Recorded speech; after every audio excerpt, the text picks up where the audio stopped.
Thank you, Mohammed, for grounding us and giving us a guideline on where we're going. The highlighting of talent does not stop here. We are privileged to have with us today Darnell Davis and The Remnant. Named one of Essence magazine's top 15 gospel artists to watch for in 2014, Darnell Davis is a gospel singer, songwriter, and producer signed to RCA Inspiration. Davis, a Grammy Award nominee and Stellar Award winner from Minneapolis, founded The Remnant in 2004. The name Remnant comes from the scripture, Jeremiah 23:3. It was in January 2013, during a showcase concert in Minneapolis, when Stanley Brown, the former senior A&R from RCA Inspiration, announced Darnell Davis and The Remnant as their newly signed gospel artist. To be recognized by their peers and colleagues in their industry, Darnell Davis and The Remnant continue in their drive to revive and inspire people of varied cultures and backgrounds through song.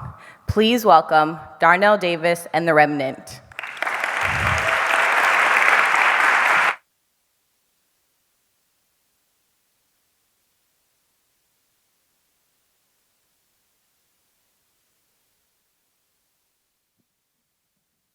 Okay. All right. How's everybody doing? Y'all good? You good? Can we do one thing really quick before we sing? Can you just turn and look at the person next to you and just say hi or introduce yourself or just, welcome yourself, just kind of loosen up in here a little bit. All right. We're getting ready to do this song. This song, doesn't it feel better now? Doesn't it feel a lot better now? It's kind of like if you didn't come with the person, you were sitting next to him and you might have wanted to say something, but you really didn't really know how. But it feels better now, right? We're going to do a song that simply says that we are moving forward. How many of you all are believing that we are moving forward? Yes. You move forward? All right. So now in the middle of the song, what I need you to do is you have to point forward where you're going, okay? This requires some activity, all right? All right, here we go. Come on, let's go. First thing you can do is clap your hands. Come on, clap your hands. You can turn that track up a little bit. Come on, say the time is now, say it. The time is now. Come on, say it. The day has come. My worst days are over, and my best days they are ahead of me. Prosperity. Come on, say it. Victory. Say it, God. And victory. Come on, say it's flowing my way. It's flowing my way. Today is the day I claim what's mine. Everything That was lost, eh? that was lost, Come on, he's giving it back. God's giving it back to me. So I declare, say, I declare I shall be everything He designed me to be.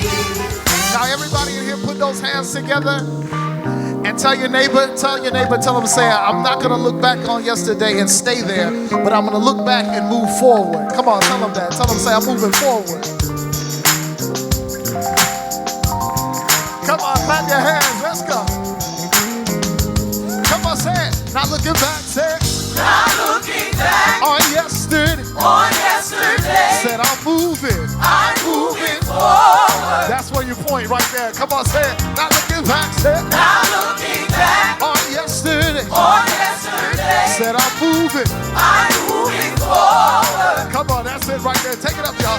Not looking back, say it. Not looking back Yesterday. on yesterday. I'm moving forward. Yeah. Come on, say it. Not looking back Hey. on yesterday. I'm moving forward.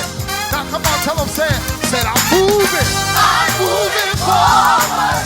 forward, say it. Forward. Come on, forward, say it. Forward. That's it, you got it. Come on, point where you're going. Say I'm moving I'm moving forward. forward, say it. Forward. Come on, forward, say it. Forward. Come on, let's moving. I'm moving forward. Forward, say it. Forward. Come on, forward, say it. Forward. Point where you're going. I don't see everybody pointing. I'm moving. I'm moving forward. Forward, say it. Forward. Come on, forward, say it. Forward. And the time is right now. Come on, say it, y'all. The time is now.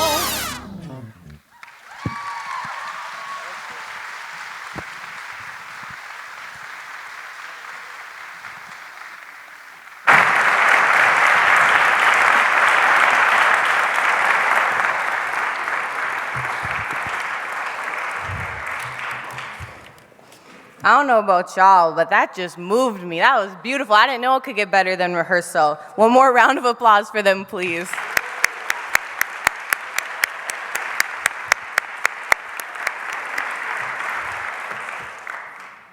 Without further ado, I'd like to now introduce our keynote speaker, Roxy Manning, PhD, a licensed clinical psychologist. Manning is also a member of the Implementation Council for the Center of Nonviolent Communication, steering the reorganization of this international organization. She has served as a lead trainer for several of BAE's nonviolent communication year-long programs and is co-founder and trainer for the past 11 years at the Nonviolent Leadership and Social Justice Retreat. Roxy has been using NVC in her psychotherapy practice since 2003 and has been formally teaching NVC since 2005.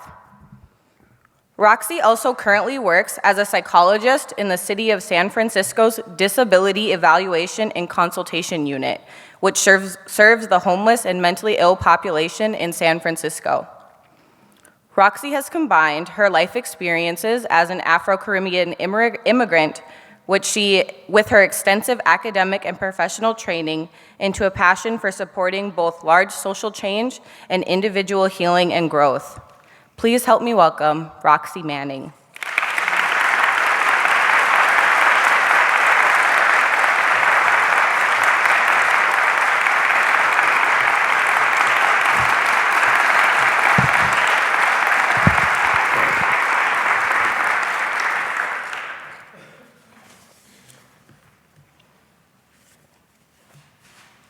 Technology.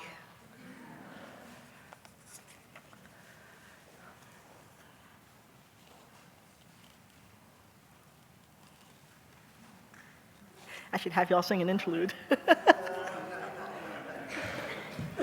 It's just taking, there we go.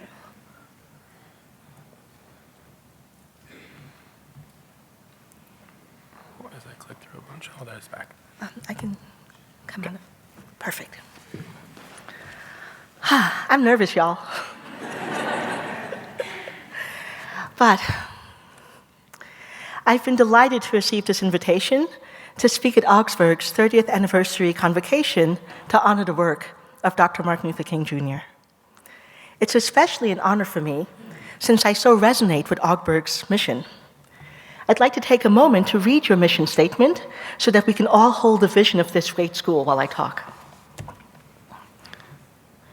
Augsburg University educates students to be informed citizens, thoughtful stewards, critical thinkers, and responsible leaders.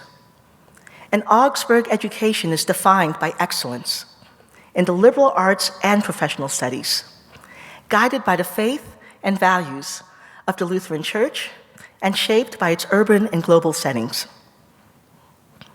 In choosing to be at Augsburg, whether as students, faculty, staff, or administrators, you're choosing to be at a school that aims to educate students who are informed critical thinkers, students who pay attention to what is happening in our society, students who can look past the rhetoric and arguments that have been designed to hide from us the true challenges that are facing our times. The kind of responsible leaders the Augsburg community is nurturing are people who, even having received a stellar education that will help them achieve individual success in life, will not fall into the ignorance and inaction that Dr. King described when he wrote about the complacency of those who, and I quote, because of a degree of academic and economic security, and because in some ways they profit by segregation have become insensitive to the problems of the masses. The mission of Augsburg speaks to the dream of creating people empowered with the beliefs and skills that will lead them to work towards a world that is the realization of the beloved community of which Dr. King spoke.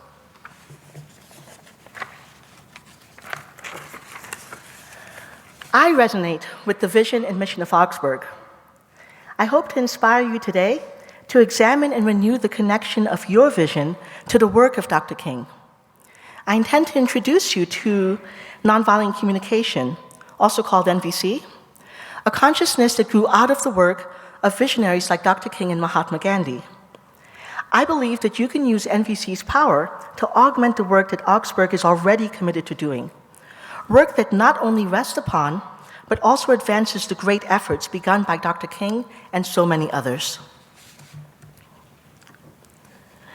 Dr. King wrote about the ultimate goal of his work, stating, "The end is reconciliation. The end is redemption. The end is the creation of the beloved community." It is this type of spirit and this type of love that can transform opponents into friends. It is this type of understanding goodwill that will transform the deep gloom of the old age into the exuberant gladness of the new age. It is this love which will bring about miracles in the hearts of humankind. Dr. King's vision of beloved community resonated with a young clinical psychologist in the 1960s, Dr. Marshall Rosenberg. He was working in Detroit during the 60s, during the times of both civil unrest and peaceful nonviolent demonstrations. He was struck by the capacity of Dr. King and so many who were committed to nonviolent action to maintain their commitment to peace in the face of inhumane treatment. Inspired by the power and the hope that he experienced in witnessing their unwavering courage, Dr. Rosenberg developed over time the approach known today as nonviolent communication. Dr. Rosenberg didn't invent anything new in NVC. He gathered together philosophies and methodologies from numerous cultures, communities, and disciplines, and combined them into a form of communication designed to support peace.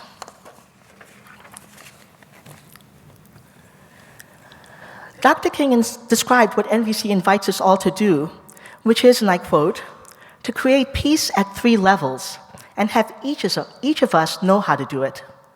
First, within ourselves. We can be peaceful within ourselves when we're less than perfect. Second, between people. NVC shows people how to create peace within themselves and at the same time, how to create peace, how to create connections with other people that allows compassionate giving to take place naturally. And third, in our social systems, to look out at the structures that we've created, the governmental structures and other structures, and to look at whether or not they support peaceful connections between us, and if not, to transform those structures." I imagine you can see the connection between Dr. Rosenberg's vision of creating peace at 3 levels and Dr. King's vision of beloved community. I'd like to share a little bit about how Kingian nonviolence and NVC are connected.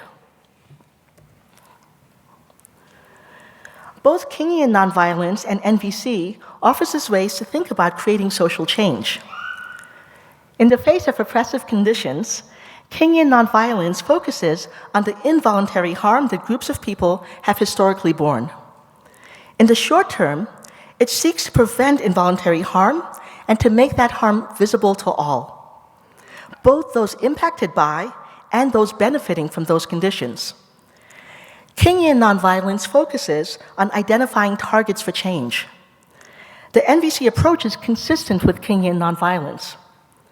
It also seeks to prevent harm from happening.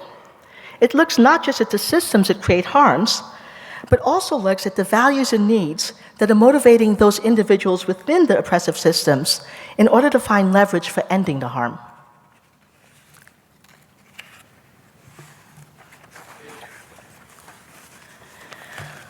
The long term, I need water. Thank you. Y'all breathe with me.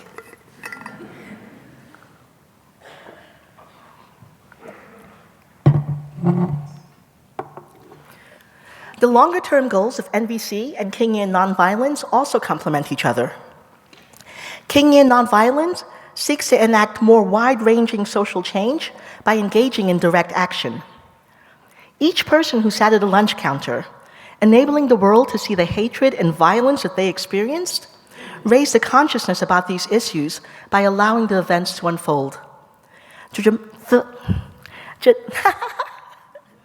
I am still nervous. The dramatic spotlight on the abuses that each activist suffered made it impossible to ignore the harm that was being done. By shining this spotlight, Kingian nonviolence seeks to initiate national dialogue. That pressure would then force those with structural power to the table, where better systems and terms could be identified that benefit all. Nonviolent communication complements the Kingian strategies of direct action by providing a template for how people can talk and truly understand what is important to each one who's engaged in dialogue. NVC uncovers the motivations that keep people engaged in perpetuating the harmful strategies that advance their interests at the expense of other people. Once it's clear what is truly important to both sides, they are then helped to creatively generate new strategies that can then meet needs for all. And ultimately, Kingian nonviolence and NVC strategies are focused on creating beloved community, a world where we have healed from the wounds and the artificial separation that have been imposed upon us, those impacted by the oppressive conditions and those benefiting from them. They both seek to create a world where we see the fundamental humanity of each person, where, trusting in our shared humanity, we create systems that can work for all, systems that celebrate our difference, but serve all life fully.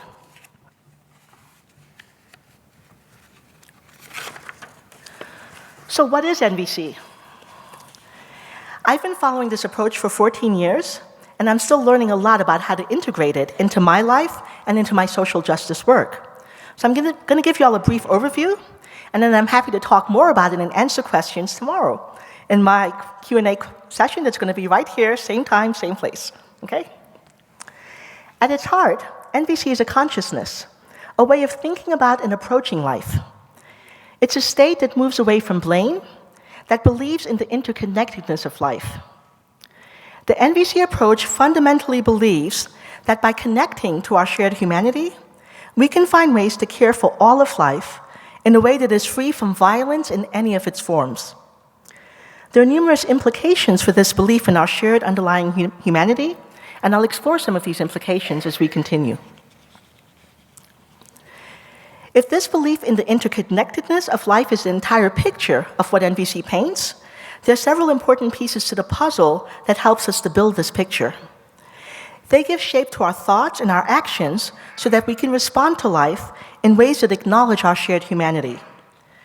By focusing on these elements, we have support in moving to a state that, free of blame, judgment, and violence, empowers us to work towards the changes that are needed to create a world where everyone has the resources that they need to thrive. These basic elements of the NVC model help us focus our communication when we attempt to connect with others, or even it supports our connection with ourselves. We're supported in living in a place from NVC consciousness when we seek to differentiate our observations, what we see, experience, and think, from our judgments, interpretations, and evaluations. When we're able to separate our feelings, the emotions and sensations that we experience, from our thoughts, beliefs, and opinions. When we focus on connecting to our needs, the core values that motivate all our actions, as distinct from our strategies, the actions we take to attend to what is important to us. And finally, we're more likely to live from a place of NVC consciousness when we focus on making requests, asking for what would meet our needs in a way that honors the choice and autonomy of those around us, that empowers them to also meet their needs, rather than demanding that our needs be met without care for the choice and the impact of others around us. So now that you've had a very brief introduction to what NVC is, I want to return to the challenge of this talk. How do we reconnect to the heart of Dr. King's dream? How can nonviolent communication help us return to the powerful vision of social change for which he strongly advocated for and for which he died? How can we inspire ourselves to stand up for social change? Every time I hear stories from the civil rights movement, every time I look at the images from that time, I wonder about the people. I wonder how the ordinary people, people who were just like you and me, how were they able to do the things that they did? I think about our current times when so many of us are powerless. When I hear so many people say, I'm just one person. The government has all the power anyway, so nothing's going to change. When I see people numb out, check out, and then fall into despair and hopelessness. In those moments of despair, I reconnect to the stories and the images of the civil rights movement times, and I feel inspired. And I want to invite you to do the same. Take a moment to look at these two pictures. I'm hoping y'all can read them. I actually want you to choose one column, just randomly choose a column. Look at the picture and then read the text that goes with that picture.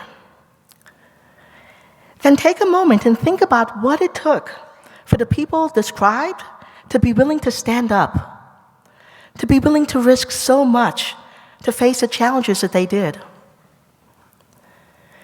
And then I want you to turn to your neighbor and share with them, first, what picture did you choose? What did you connect to? And what qualities do you think those civil rights activists had that made it possible for them to do what they did? I'm going to give you a minute to do that.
Okay, I'm going to invite you back.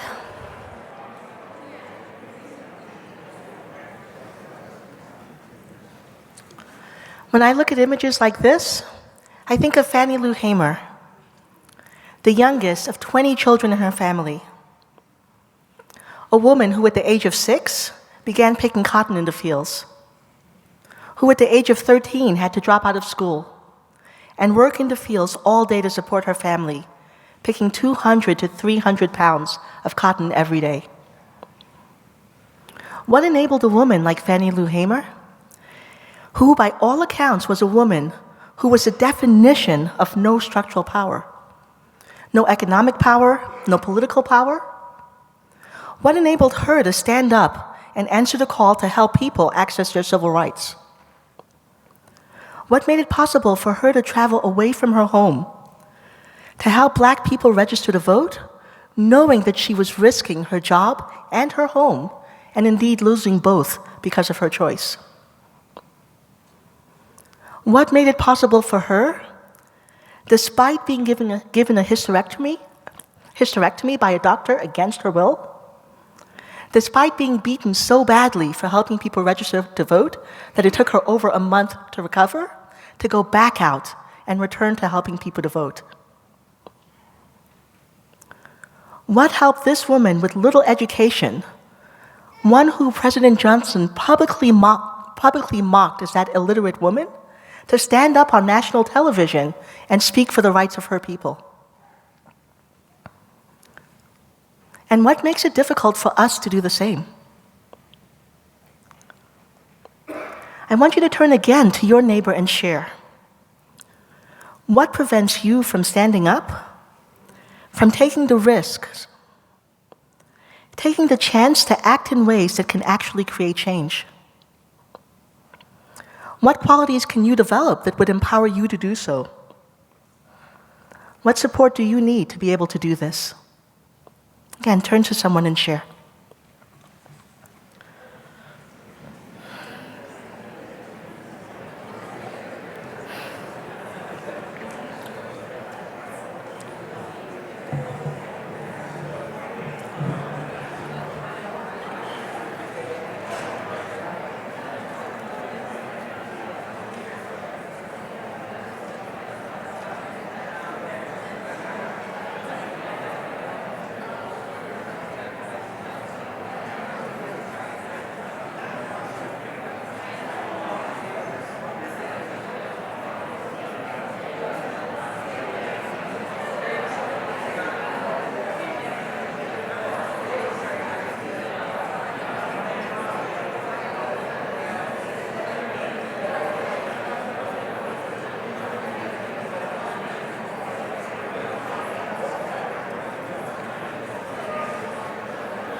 And I'm going to call you back again.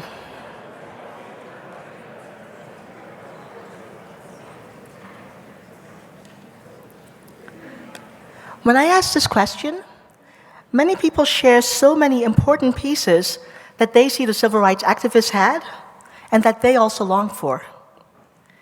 I hear people mention needs like those that are part of NBC, such as community that is willing to stand for them, such as a conviction that they will have support if they are attacked and vilified for taking action. They mention the longing for vision, for a belief that with perseverance, change is actually possible. All those needs are deeply important, but one that I believe will empower us all, that we all need to take action, is a deep connection to love. So many of us fight against what we don't want. We demonize people that we view as our enemy. No matter what our politics or our beliefs are, so much energy is directed to what's making someone else wrong, on seeing other people as our enemy. We've come to believe that our strength, both our strengths as individuals and our strengths as community, comes from declaring in the most absolute, reductionist terms that those who are against us are bad and those who are with us are good. Dr. King spoke out against the dangers of this framing of the problem, that successful change comes from hating our enemies. Instead, I want to share what he said about hate and love, words that seem even more true today. He said, upheaval after upheaval has reminded us that modern man is traveling along a road called hate, in a journey that will bring us to destruction and damnation. Far from being the pious injunction of a utopian dreamer, the command to love one's enemy is an absolute necessity for our survival. Love, even for our enemies, is the key to the solution to the problems of our world. Those were radical, powerful words. When Dr. King talked about the need to love our enemies, he identified several components that would make this possible. He named developing and maintaining the capacity to forgive as a mandatory requirement to be able to love. He talked about the importance of separating the deed from the doer. In his words, noting that the evil deed of the enemy neighbor, the thing that hurts, never quite expresses all that he is. Dr. King insisted that as part of loving our enemy, we must seek not to defeat or humiliate him, even when we have the capacity and power to do so. But in Dr. King's enumeration of what is necessary in order to love our enemies, I was still a little uncertain about how to do that, right? How do I love a man who walks into a church service where he is welcomed by churchgoers and proceeds to kill 9 innocent people while shouting racist ideology? How do I love a man who drives his car into a rally of peaceful protesters, killing 1 person and injuring 36 others? How do I love people who set off bombs during a marathon, killing 3 people, causing 16 people to lose limbs, and injuring hundreds of others? How can I love those who hate me? I've gotten some insights on how to do that through nonviolent communication. It's impossible to love my enemy when I believe that their every action is motivated by hatred of me. So many of the systems in our modern world are designed to make us believe that we hate each other. Our elected officials and our political pundits rail against the liberals that don't respect the rural community, the coal miners that hate the elitist town people, the poor man who hates the immigrants. They continuously set us against each other. If I believe their assertions that your actions are only motivated by hatred, then I must hate you in return. And that sets off what Dr. King described as the chain reaction of evil. Hate begetting hate, wars producing more wars. Instead, I turn to one of the core beliefs of nonviolent communication. Every action we take, every action, no matter how heinous it is, no matter how harmful the impact, is an attempt to meet a need. If I can truly believe that we all share the same needs, if I believe that, as Dr. Rosenberg stated, that violence is a tragic expression of an unmet need, I can find a path to loving my enemy. I don't make any claims that this is an easy path.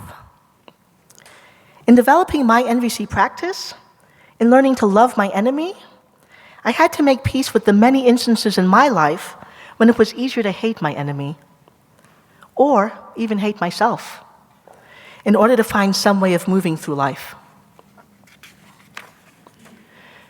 For instance, I think of all the years that I stopped writing, when I was afraid of being judged as too stupid, not good enough, because a white professor when I was in college thought the paper that I wrote that was so well written must have been plagiarized because black people don't write like that. It was easier to give up, to hate that professor for hating black people, for hating me, and to hate myself for not being good enough, for not being special enough to be able to convince him otherwise. When I began learning NVC, I became curious about him. I wondered, I'm still wondering, what could have led him to make that comment, to give me a failing grade, if it wasn't because he hated me and hated black people? I don't truly know what the answer is because I'm not inside his head. But I can imagine if every action is an attempt to meet a need, and if needs are universal, what would lead me to take that action? I began to connect with, as unlikely as it seems to me, what it might have been like to have never gotten a great paper from a black college student. Especially in those days when the numbers of black college students that he met were very few. What would it have been like to have been told over and over and over again as a white person that black people were intellectually inferior?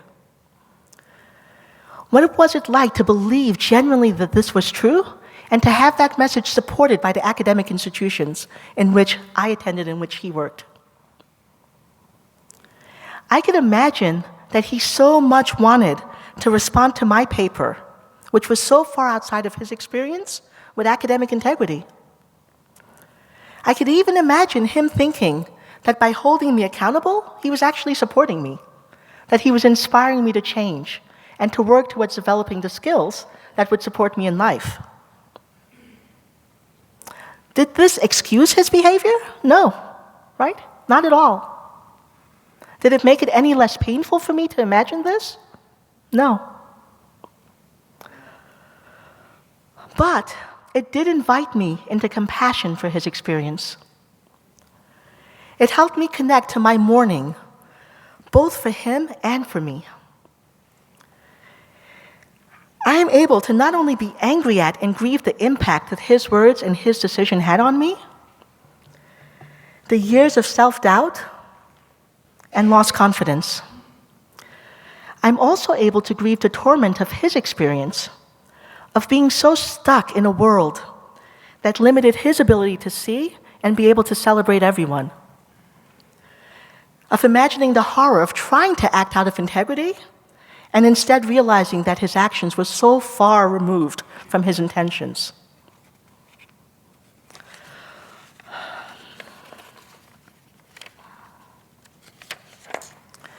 Wondering about what his needs might be if he didn't actually hate me helped me to cut short that chain reaction of evil, to change my internal dialogue so that my only options were no longer just to hate him and hate myself.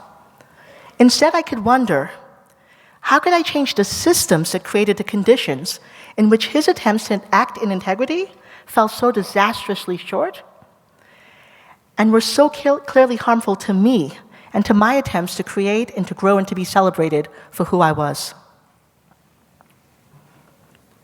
We can apply the exact same process, the same curiosity about motivating needs, to even the most heinous crimes.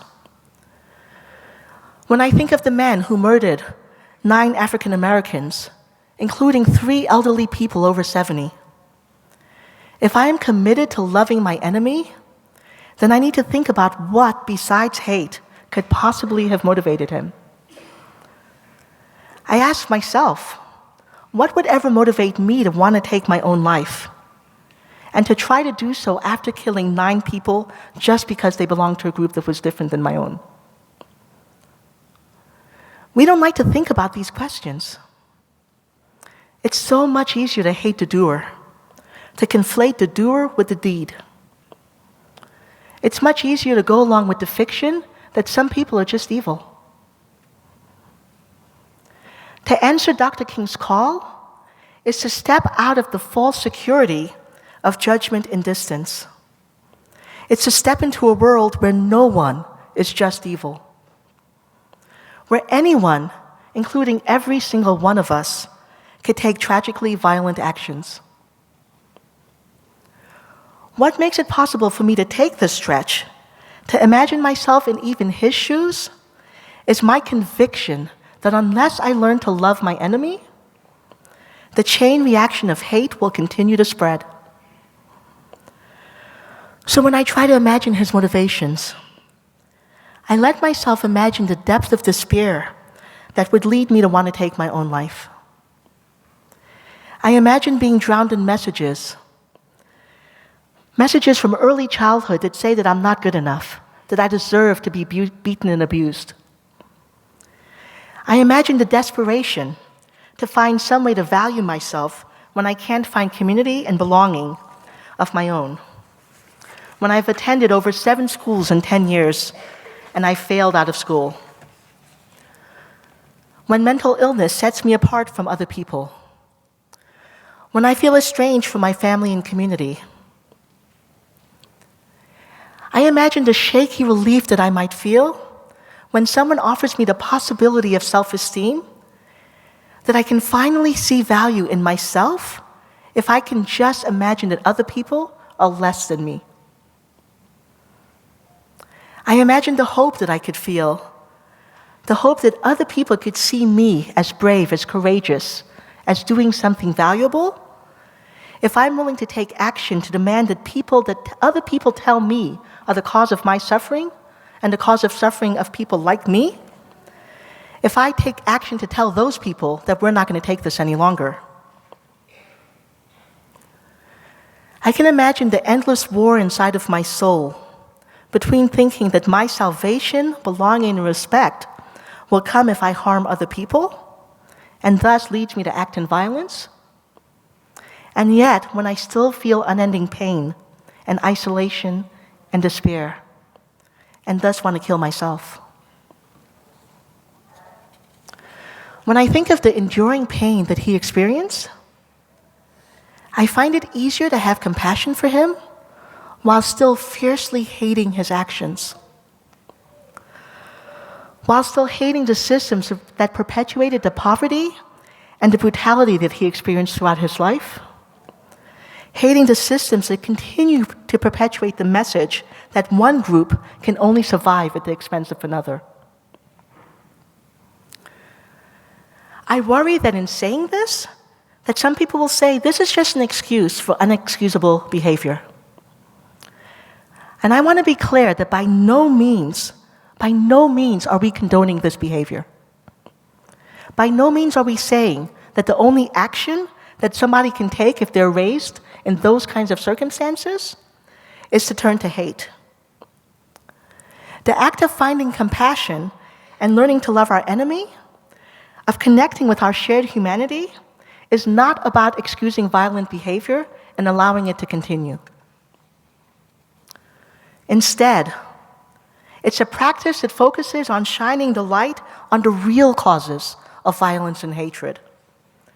It's about taking action to end immediate harm, to protect the innocents, while also looking for the humanity in each other and trying to find ways to engage that humanity so that, with all of our needs better met, everyone is able to turn towards love.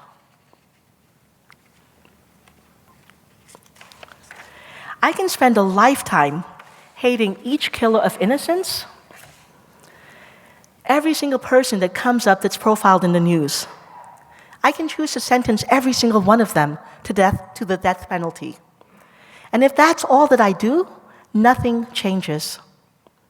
If I don't focus on the poisoned soil that keeps sprouting these damaged plants, no matter how often I cut down those plants, new damaged ones will shoot up. Healthy plants don't grow from poisoned soil. And so instead, I try to focus my attention, with the support of nonviolent communication, on the areas that Dr. King so rightfully identified as the places where we can create change. I want to end with a quote from Dr. King. Although this quote focuses on ending segregation, we can apply it to ending all the inequities of power, the resources that are unequally distributed, of ending war, of ending the environmental problems that threaten all of us. Dr. King wrote, "Time is cluttered with the wreckage of communities which surrendered to hatred and violence. For the salvation of our nation and the salvation of mankind, we must follow another way. This does not mean that we abandon our righteous efforts. With every ounce of our energy, we must continue to rid this nation of the incubus of segregation. But we shall not in the process relinquish our privilege and our obligation to love. While abhorring segregation, we shall love the segregationist. This is the only way to create the beloved community." Thank you.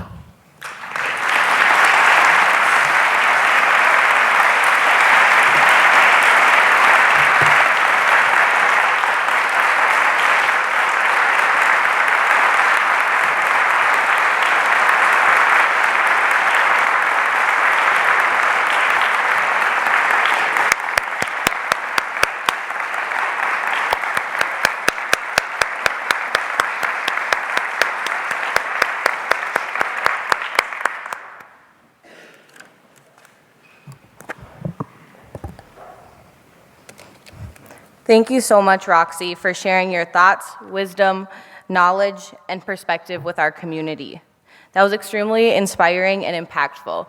This is a little off script, but I just kind of wanted to reflect on like what I personally, as a POC woman and leader and future medical provider, got from what she had to say.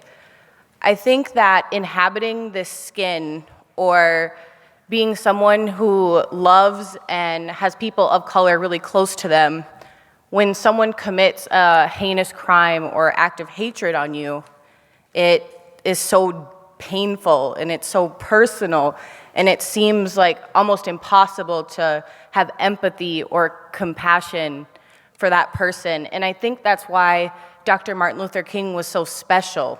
Like, it seemed like when we reflected, it was like I personally did not have the capacity to view people the way he did. Like, I was like, I could never. Like, when I reflect on my life and growing up in a predominantly white town and going to a predominantly white high school and living in a society that perpetuates hate towards people who look like me, the act or thought of taking into consideration what they needed seemed impossible because it hurt so bad.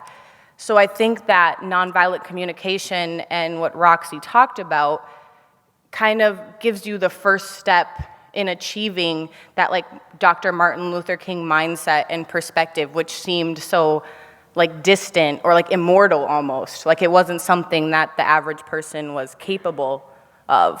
So I like really appreciate that, and I plan to use that and do a lot of like analysis. And shameless plug, if you want to continue that analysis, come tomorrow, like Roxy mentioned, right here, same time, 1 to 2:30, and have a roundtable discussion and further reflect on that. So I just wanted to say thank you. I really appreciated that, and let's give her another round of applause.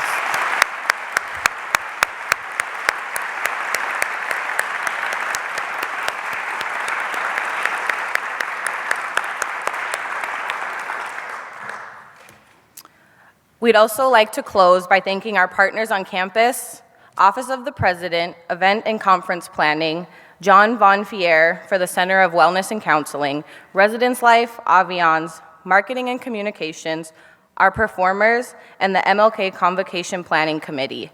Please, on your way out, stop and show Indra Ramasamy thank you and appreciation, a recent graduate of Augsburg University, for her amazing art installation commemorating the 30th anniversary of the celebration in life of Dr. Martin Luther King Jr. A special thank you for all of you for coming out today and trekking through this weather to join us in reflection and celebration. Let's take the spirit of this day to use it to bring love and light to our neighbors, compassion to our neighbors and friends in our city. To close us out, please welcome back Darnell Davis and the Remnant.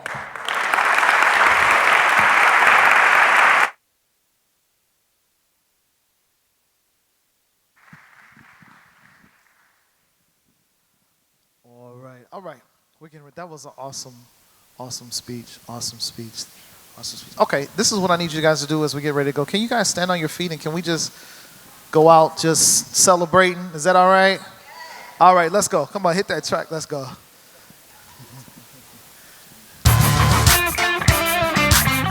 on, clap your hands, come on.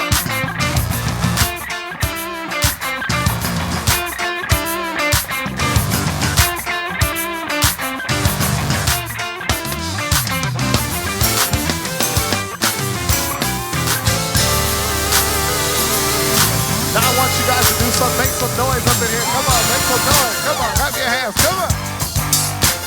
We want to encourage you to live. Come on.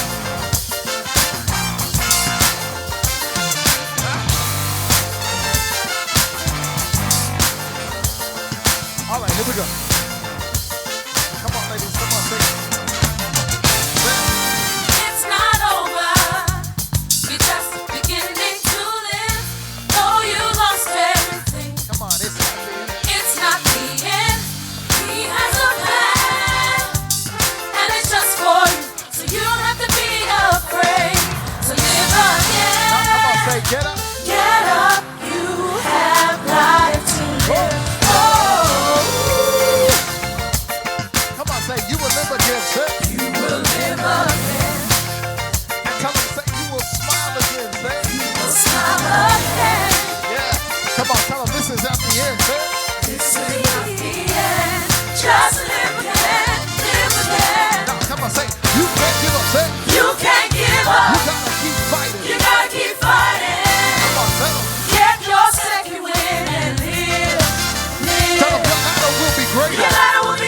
'cause you are much stronger. Cause you are much stronger. Come on, say, soak it up. Say it, y'all. Good. So get up and live. Yeah. Come on, y'all. Say live. Live. That's it right there. Come on, tell them. Say live. Live. That's what you gotta do. Come on, say it again. Say live, say live. Live. Come on, soak it up. Say it. So get up and live. Yeah. Come on, say it again. Come on, tell them, say live, say live. Live. We want to encourage you today to live. Come on, say it. Live. Yeah. Come on, say live. Live. Soak it up, say it. So get up and live. You have a life to live. Come on. Say it. Live, say it. Live. Come on, say it again. Say live, say it. Live. Yeah. Come on, live. Live. One more time, say it. So get up and live. Make an L and put it in the air. Come on and tell them. Say live. Live. There it is. Come on. Say it again. Say live. Live. Live. Live. So get up, sir. So get up and live. Come on and turn to your neighbor and say live. Live. Hey. Come on. Turn to somebody else and say live. Live. That's it right there. You got it. Come on. Say live. Live. Here we go. So get up, sir. So